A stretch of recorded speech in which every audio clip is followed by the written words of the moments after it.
Welcome to In the Director's Chair, a show for all students of film where we talk to successful film directors about how to make it in the screen industry.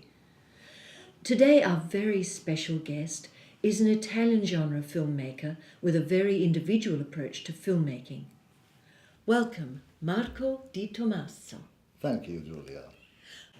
Marco is best known for underground cult classics such as Toads on a Train, Unhappy Feet, Killer Penguins from Mars, Zombie Panda, and an upcoming web series that's on everybody's lips, The Lizard Vampire Conspiracy. So, Marco, what advice would you give to emerging filmmakers wanting to break into the indie movie scene, especially on a low budget? I have many advices. Number one, fuck script editors. They give better notes that way. Number two, don't be a social media slut. I see these young directors, they put everything on the social media with the pictures of their dinner, pictures of the selfie with the duck face, with the resting bitch face. You should do nothing of this. In fact, you should do exactly the opposite. Tell nobody nothing about your project. You know how you create a desire? You deprive the people of what they want, and then they want it more. So, instead of being like a sluttish whore, you should be like a nun. You should conceal everything.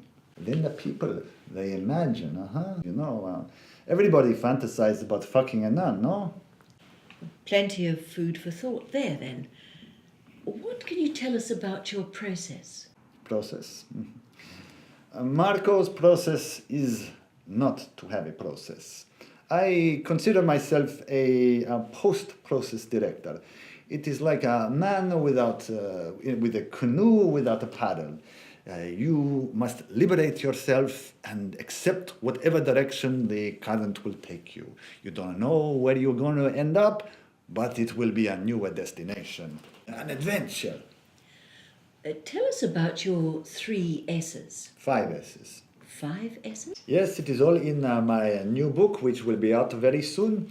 Yes, the 5 S's are sex, seduction, supernatural, secrets, and most importantly, the screaming. All of my films must have these elements. Even Zombie Panda? Well, Zombie Panda was a very early film of mine when I had only discovered 3 S's. There was no supernatural or no secrets.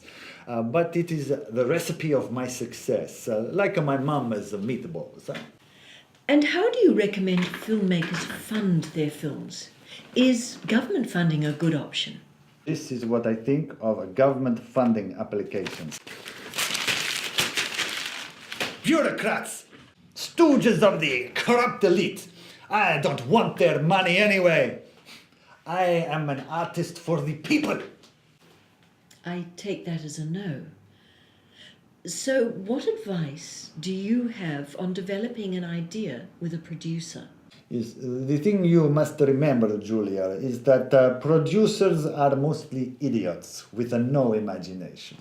They are just salesmen, who want to be filmmakers. They are jealous of Marco as the director, and so they want to shackle me with their 3-act structure, with their narrative logic, with this so-called hero's journey. All of these things, all they do is create the same old propaganda that the Illuminati wanted to use to brainwash the masses. But I say, if I want a monkey on a spaceship, why can't I have a monkey on a spaceship? You must fight for that monkey. Hamlet in a cardboard box. Why not? Do the unexpected. Be an artist. Be an anarchist. This way, you become the master of your own destiny and creativity. With all the revelations from Hollywood about Harvey Weinstein and Me Too movement, what's your view of gender in film? I want to tell you, Julia, and I want to tell all the women out there, I love women. I am a big feminist, and all my movies, I have the female protagonist. But the criticism is that the women in your films are always scantily dressed, and that most of their dialogue is, well, just screaming. It's not my fault that all my actresses, they like to dress sexy. If I say to them, oh, please, darling, can you cover up your boobies, please? I cannot do this. They will be very insulted. It is more than my job is worth. And also, the costuming is always justified by the story. And, the screaming is also very, very important, just like the seduction and the sex. But in Toads on a Train, your lead actress spends the entire film in a very tight bikini top. How do you justify that in the plot? It was a very, very hot train. But the men are wearing long sleeves and jackets. This is because the men are morons. This is why they get eaten by the giant toads. And what do you want? One final question. When is the lizard vampire conspiracy coming out? I'm glad that you asked me this question, Julia.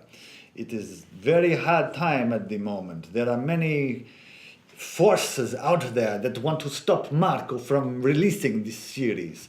Marco is a fighter, and I believe that 2018 is the year of the lizard vampire conspiracy, and it will be finally revealed. Thank you, Marco di Tomaso.